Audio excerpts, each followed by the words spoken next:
Since COVID, I've noticed that I'm more attentive when I go out to eat to those who serve, the waiters and the waitresses that take care of me. And it really strikes me. I noticed it again last night because a group of us went down to Trios for dinner. And I looked, and all of those who were waiting on tables were standing, always ready to serve. Not always quite as attentive as maybe you'd like, but, they are. They're always watching, and, I'm amazed. They come and they take the order, and, they remember who had what and how they wanted it fixed and all of those crazy things, and they're on their feet. And I guess that's the thing that strikes me more than anything else, is how long they are on their feet, for hours at a time. And maybe because I'm not quite as able to stand as long as I used to. I can think back, it's not all that many years ago that I used to do 3 liturgies on a Sunday and was pretty much on my feet through those 4 or 5 hours, and, I would feel it in my legs afterwards. But these people do it day in and day out, always standing there ready to serve. And I think of them, especially in relationship to today's gospel. Today's gospel, I laugh because, first of all, Matthew's version is a little different. And it's kind of interesting. Ma Zebedee goes and asks that her sons, James and John, sit at the right and the left hand of Jesus when he comes into his kingdom.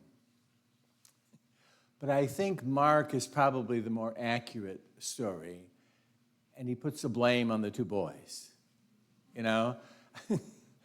They're kind of anxious to make sure, the crowds are getting bigger. Jesus has become better known. He's kind of more famous. And they're all getting excited because it looks like when we get down to Jerusalem, things are going to change down there.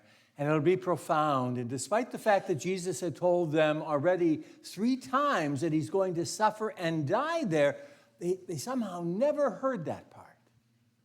They just keep thinking Jesus is going to get to Jerusalem and he's going to sit on his throne there and take over the kingdom, kick out the Romans. And James and John want the 2 power places. They want to sit at his right and in his left. They want to be his right hand and his left hand man. And Jesus looks at them and says, guys, you don't get it. And that's kind of a consistent theme in Mark's gospel. The disciples always fall a little short. They just don't catch on to Jesus and what he's really saying. In the end, he says to them, gentlemen, and to the ladies as well, it's not where you sit that matters. It's where you stand.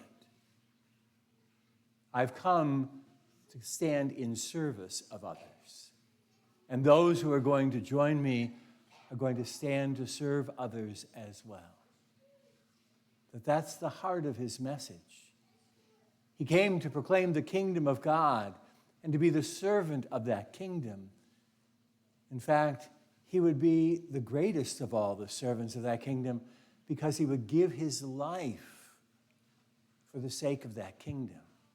He would give his life, as Isaiah the prophet had foresaw, as the letter of the Hebrews speaks. He would give his life as a sacrifice for us so that you and I would be set free from the self-centeredness and the false pride and the failure to accept responsibility for those things that are within our control, that he would give us the grace to stand and serve others with him. That just as he had great compassion for the poor, for the lowly, the marginalized, the forgotten, those who live at the edges of society, those who often are ignored or live a hidden life. He came and reaches out to them to be the compassion and the mercy of God. It's those that he reaches out to heal. It's those that he feeds. It's those that he shows his care again and again. And those who are his followers must show that same kind of care as well. It's not where you sit, Jesus said. It's where you stand. And what you stand for.